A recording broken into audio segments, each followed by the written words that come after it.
Hello again to you. I was asking the question, how far away from the union buildings are we? Hopefully you can hear me now. We are at the garage right now. We have passed Heidelberg and they've just celebrated the birthday of their leader.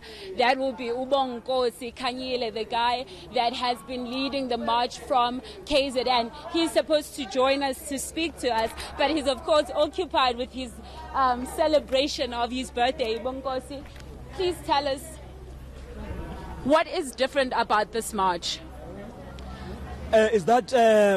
For the first time, I think for the first time, even us, we never believed that we can walk more than 400 Ks, 500 Ks to come and send our petition.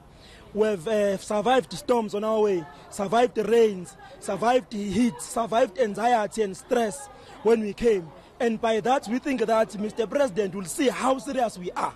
Because remember, in South Africa, many people, they believe that for you to protest, you need to ban a clinic. If you are against the government, you need to ban a school. But we have said, let's do something which is a little bit different. Let's say, look how serious we are. We are walking from KwaZulu-Natal on barefoot, literally barefoot, to come and deliver this memorandum to you. What exactly does this memorandum entail? It speaks on the issues of unemployment in general, of the youth, and the unemployment of, in particular, of the graduates' unemployment.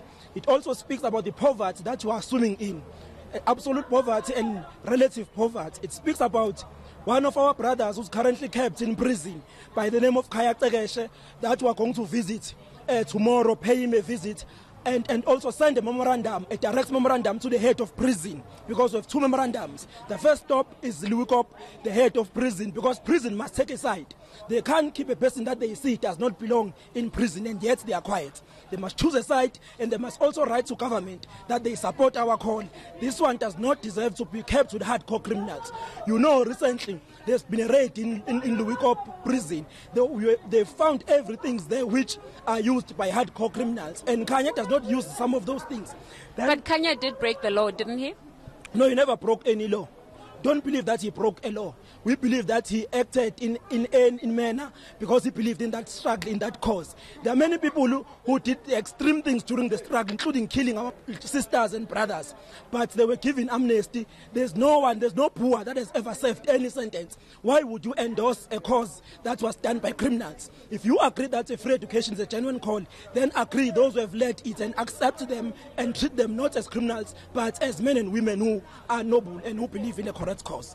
I understand you've been in contact with Khanya's father? Yes, we are in contact. Even tomorrow we'll be with Khanya's father going to prison. We've been in contact a long time ago when we began this campaign to make it a more massive campaign. So tomorrow we are proceeding to prison with Khanya's father and fellow comrades. We pay a visit, we meet a head of prison, we submit the memorandum, then we proceed to union buildings.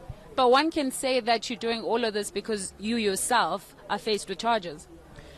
But those charges to me, they mean nothing, those charges. I don't care what happens. Anyone who believes in that thing, that person must go help him or herself. I'm going for sentencing on the 28th and I'm stress-free. I have no anxiety. I sleep, I even dream. At night. I'm not scared of prison. I stayed there the first time. You could have said that when they sent me to prison for the first time. You can't stay for 6 months in prison. You come out, you are still scared of prison. I'm fine now. If they send me back, I'll go there, serve that sentence, come back and continue with the struggle. And be on the side of the poor. So prison or no prison, we'll continue to struggle. As you can hear there, that's Bonginkosi Khanyile, who's just telling us about the aim of this march, and of course by the fact that he himself is also awaiting his sentencing. All right, thanks very much indeed with the latest update as far as what's happening with these protesters that have been walking from KwaZulu-Natal all the way to the union buildings.